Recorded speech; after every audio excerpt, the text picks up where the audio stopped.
This summer, meet the magical mermaid at VGP Marine Kingdom from April 12th till May 31st, 2024. Delhi முதலமைச்சர் அரவிந்த் கெஜ்ரிவாலின் பிணையை நீட்டிக்க கோரிய மனுவை அவசர வழக்காக விசாரிக்க உச்சநீதிமன்ற கோடைகால அமர்வு மறுத்துள்ளது. டெல்லி மதுபான முறைகேடு வழக்கில் கைதாகி பிணையில் உள்ள முதலமைச்சர் அரவிந்த் கெஜ்ரிவால் உடல்நிலையை காரணம் காட்டி தனது பிணையை 7 நாட்கள் நீட்டிக்க வேண்டும் என உச்சநீதிமன்றத்தில் புதிய மனு ஒன்றை தாக்கல் செய்தார். அதில் உடற்பரிசோதனை, ஸ்கேன் உள்ளிட்ட மருத்துவ தேவைகள் இருப்பதால் ஜூன் 1ஆம் தேதியுடன் முடிவடைய உள்ள பிணையை நீட்டிக்க வேண்டும் என கோரியிருந்தார்.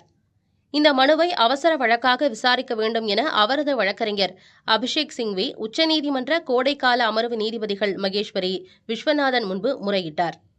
கைது நடவடிக்கையை ரத்து செய்ய வேண்டும் என அரவிந்த் கெஜ்ரிவால் தொடர்ந்த வழக்கு உச்சநீதிமன்ற தலைமை நீதிபதி அமர்வு முன்பு உள்ளதை சுட்டிக்காட்டிய நீதிபதிகள் அந்த வழக்கில் விசாரணை நிறைவடைந்து தீர்ப்புக்காக ஒத்திவைக்கப்பட்டுள்ளதால் ஜாமீன் நீட்டிப்பு மனுவை அவசர மனுவாக ஏற்க மறுப்பு தெரிவித்தனர்.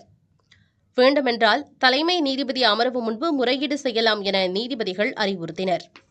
டெல்லி மதுபான முறைகேடு வழக்கில் அமலாக்கத்துறையால் கைது செய்யப்பட்ட அரவிந்த் கெஜ்ரிவால் திகார் சிறையில் அடைக்கப்பட்டிருந்தார். இதனிடையே தேர்தல் பரப்புரைக்காக அரவிந்த் கெஜ்ரிவாலுக்கு நிபந்தனை பிணை வழங்கப்பட்டிருந்தது. இந்த பிணை வரும் 1ஆம் தேதியுடன் நிறைவடைய உள்ள நிலையில் உடல்நிலையை காரணம் காட்டி பிணை நீட்டிப்பு வழங்க வேண்டும் என அரவிந்த் கெஜ்ரிவால் உச்சநீதிமன்றத்தை நாடியுள்ளார்.